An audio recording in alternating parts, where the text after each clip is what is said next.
Welcome to my channel, INTJ Island. Today I'm going to talk about an INTJ look at the good, the bad, and the normal in people. David Hume wrote the following in his essay, Skepticism over Immortality of the Soul. Heaven and hell suppose two distinct species of man, the good and the bad. But the greatest part of mankind float betwixt vice and virtue. Were one to go around the world with an intention of giving a good supper to the righteous and a sound drubbing to the wicked, he would frequently be embarrassed in his choice, and would find the merits and demerits of most men and women scarcely amount to the value of either.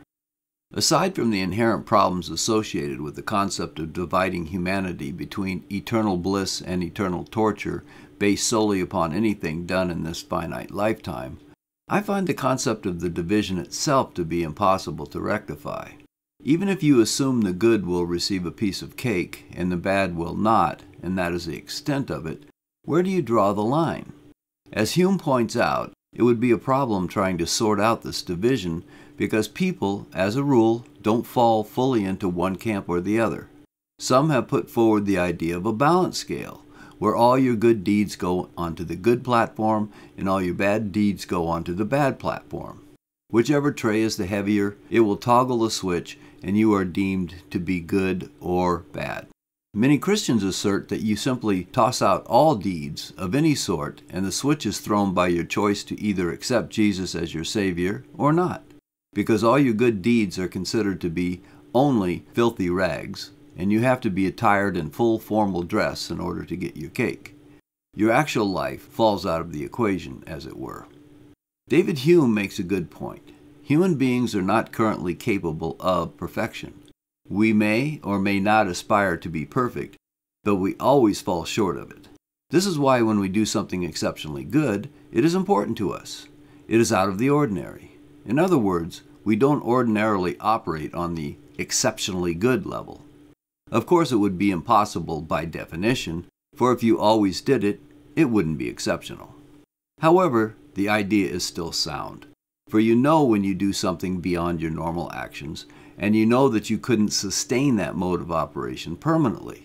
In electronics, they make the distinction between a peak rating and a sustained rating.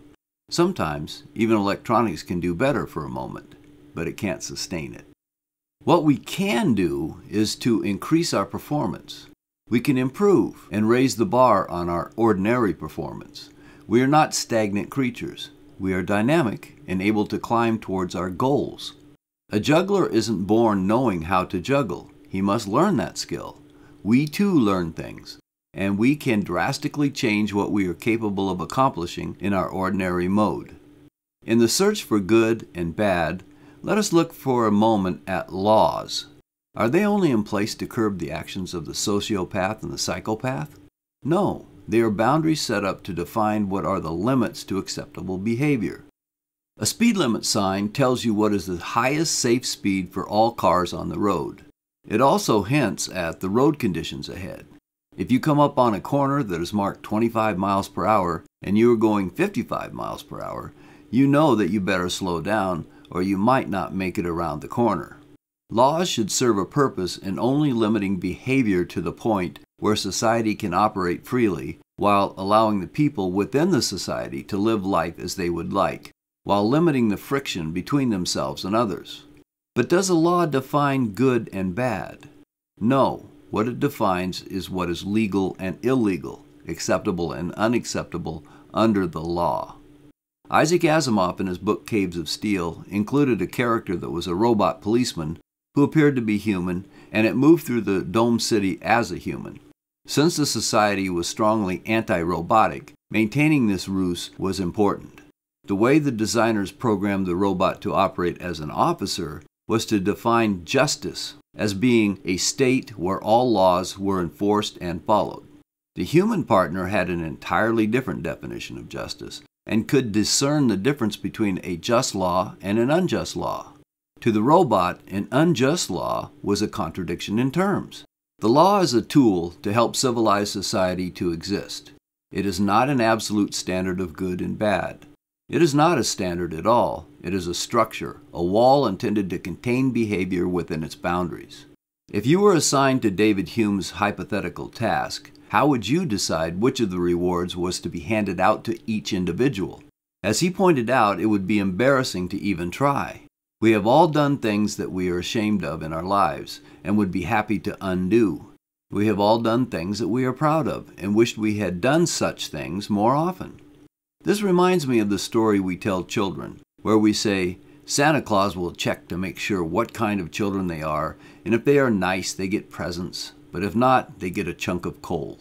How does Santa decide whether little Johnny was naughty or nice? When Johnny skipped school one day, then created the highest-rated school project for his science class. He broke a window, but he also mowed the lawn for the disabled lady next door. The problem is that people are not simply naughty or nice. We are both. Even if you can clearly define the set of actions and motivations that are naughty and the ones that are nice, there is no way to define a person as being either naughty or nice. For David Hume, it was absurd to believe that any sort of division could be made fairly and justly. That would put anyone entirely into the heaven camp or the hell camp. But we are living on earth today, and we are handed a great opportunity to have ever existed on this planet as the people we are. It wouldn't have taken much of a jolt in the series of events leading up to your conception to have changed the fertilization process enough to where someone with a different DNA combination would be living your life. You are here today through a string of cause and effect that stretches way back in time. You got the winning ticket. You are alive right now on planet Earth, and it is up to you to take full advantage of this life that you have. Only you can set your goals and achieve them. Those who have lived before can't act. Their time on this stage is over. But you can act, and it is up to you to move forward in life to achieve what you desire. You aren't in the bullpen or on the bench. This is the big game, and you are in the starting lineup. You are on the field right now, and the game is underway. It is up to you to do your best at whatever you choose to do. What Hume wanted to do was to take that cloud away, so you make choices that are healthy and good for you without worrying about whether or not you get a piece of cake when you die. If you are a Christian, then you can't earn your cake anyway. It is a gift. If you are an atheist, then you don't expect any cake.